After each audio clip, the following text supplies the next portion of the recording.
Okay? Buhay yung computer desktop or yung system unit or tawag nyo man dyan ay CPU man. Okay? Ang inyo namang monitor may power pero walang lumalabas sa screen. So, at yung inyong keyboard, okay, kahit pindutin yung numlock, okay, kahit pindutin yung numlock, wala siyang response, no? So, kung ganun, kung pareho tayo ng problema, ano ito yung gawin nyo para masolusyonan nyo yung problema ng inyong computer? Ganito gawin nyo, no? So, since umiikot pa siya, okay, umiikot yung system unit, cooling fan, umiikot, okay, bunutin nyo muna sa, okay, bunutin nyo muna yung inyong computer, power supply, okay? Siguraduhin nyo na walang power yung inyong computer or yung inyong system unit. Tapos, okay, itong memory card, tatanggalin natin yan, okay? So, malaki ang tsansa kapag gantong problema, malaki yung tsansa na ang sira ng inyong computer ay itong memory card or, ayan, RAM ang tinatawag nila, no? Memory card or RAM ang tawag dyan, okay? Tanggalin natin, okay? Ilawan natin. Ayan. Para malinaw, okay? So, ayan. Sa pagtatanggal niyan, meron tayo ditong, okay, ayan. Meron ditong, ayan, lock, okay? Sa taas. Tapos may lock din yan sa baba, okay? Pag natanggal niyo yung lock sa ibabaw at saka sa ilalim, pwede nyo na siyang tanggalin, okay? Sa pagtanggal nyo ng inyong RAM or memory, pakitandaan kung saan nakatutok yung ito. Ayan. Ayan. Okay, yan parang may kanal-kanal na yan. Okay? Tandaan nyo yan. Kasi pagka nagkabaliktad kayo, hindi yan makakapasok doon sa slot. Okay? So, hindi naman yan masisira. Basta-basta. Pero hindi mo yan maipapasok. Hindi mailalak yung isa dyan. Isa malalak, yung isa hindi. Okay? So, gawin na natin yung gagawin natin sa RAM para makita natin kung gagana. Okay? So, gawin na natin yung gagawin natin dito sa RAM para mapagana yung ating computer. Okay, let's go. Ito, no? Ito yung kinuha kong memory card or RAM. Okay? Ito yon. Okay, maghahanda ako ng isang kapirasong papel. Kahit anong papel na malinis, lilinisin natin to. Okay? Yung contact ang tawag dyan. Yung kulay gold. Linisin natin yung contact na yan. Okay? Ayan. I-scrub lang natin yan, no? Kahit anong papel na meron kayo, basta malinis. So, wala akong clear na papel. Ginamit ko yung shoutout sa Meralco. Sana okay lang tong ginawa ko, no? Ayun.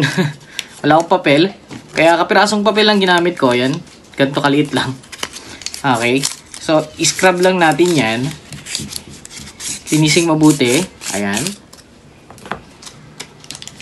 Balik na rin. Tapos linisin ulit.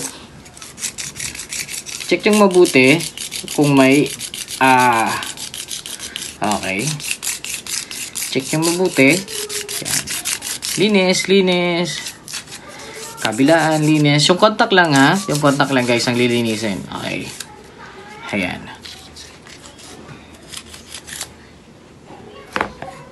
Okay. So, ito. So, mukhang malinis na yung contact. Okay. Sa tingin nyo, mukhang malinis na yung contact. Okay.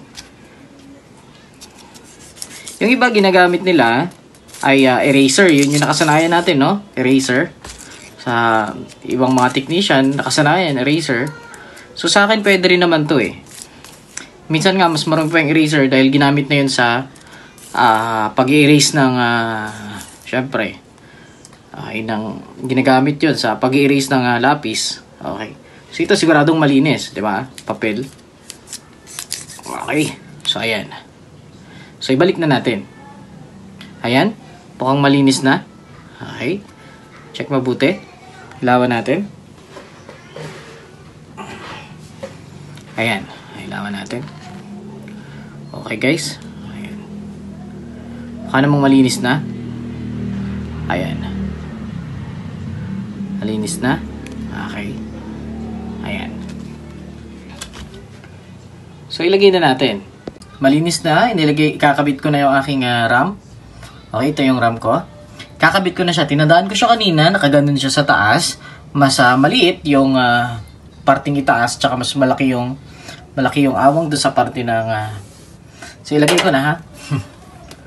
So, guys, ilalagay ko na yung aking RAM. Okay.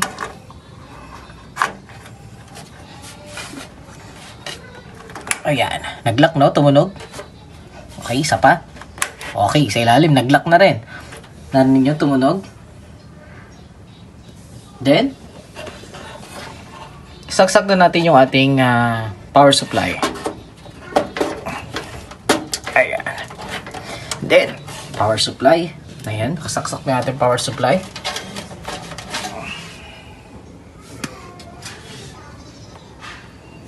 Okay, saksak ulit natin yung ating power supply.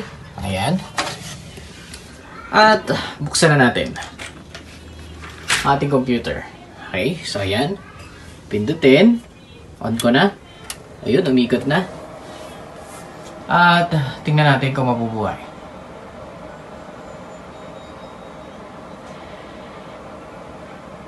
Ayan na. Okay. Ikot na.